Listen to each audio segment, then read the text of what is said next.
Let's make picadillo empanadas. Trust me guys, if you ever have leftover picadillo, this is what you're going to want to do with it.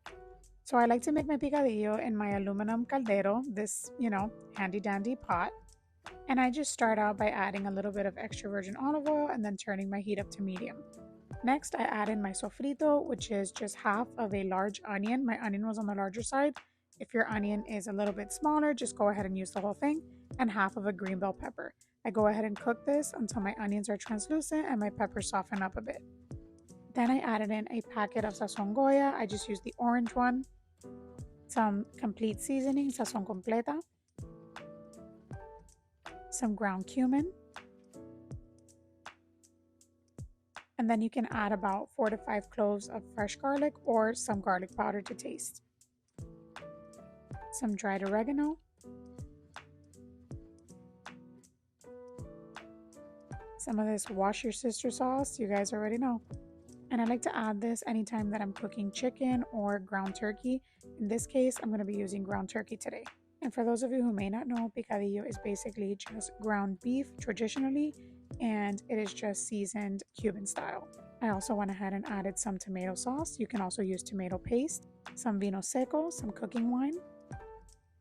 And I just gave everything a quick mix, combining all of the flavors together, making sure that everything was nice and mixed. And then I also added a pinch of sugar and a splash of red wine. Then I went ahead and added in my meat. Like I said, I was using ground turkey. Traditionally, picadillo is made with ground beef. Some people like to use ground pork. I like to use ground turkey. Once all of my meat was mixed in with the sauce and all of the seasonings and the spices, I did go ahead and add in a bay leaf as well.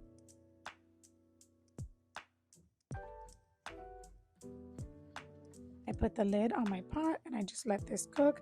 And then every couple of minutes, I would just come and, check on it, move it around, just until all of my turkey was fully cooked. And these are the shells that I used, these Goya shells. These are my favorite. They bring separators so they don't stick together. And you have the option of either baking or frying them. I baked them. So once the meat was fully cooked through, I went ahead and removed the lid, turned up the heat just a bit, just to let that liquid evaporate. I wanted it to reduce quite a bit because I didn't want my empanadas to be super runny or soupy inside. So I did want to dry out the meat more than I normally would if I were just serving this over some white rice. Once the meat was like this and it had reduced, there was barely any liquid at the bottom, I knew that it was ready and it was time to start filling my empanada shells. I went ahead and lined a baking sheet with my silicone baking mat, and then I did start to kind of open up the dough a little bit. Be careful, especially if you have long nails. You don't want to perforate the dough. You don't want any holes. All I do is kind of open it up a little bit more. These had obviously thawed out because they do come frozen. And then I added about a big spoonful of my picadillo mixture into each one. And then I just pressed all of the edges. And then I started folding the corners like into themselves. You'll see.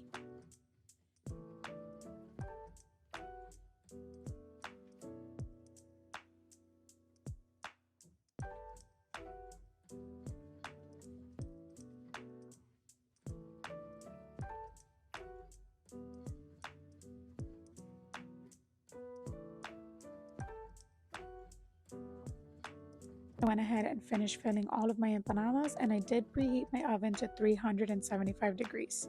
Once all of my empanadas were filled, I went ahead and beat 1 egg, and then I just brushed an egg wash over each one for that nice golden brown color. And then I baked these for 20 to 25 minutes depending on your oven. You just want to bake them until they're nice and golden brown and they look like this. Guys, these were absolutely delicious. I make them at least weekly in my house, especially if I have any leftover picadillo. Trust me, you're going to want to make this. If you do, guys, please tag me. Let me know in the comments if you give them a try. I hope you enjoy the recipe. Besitos!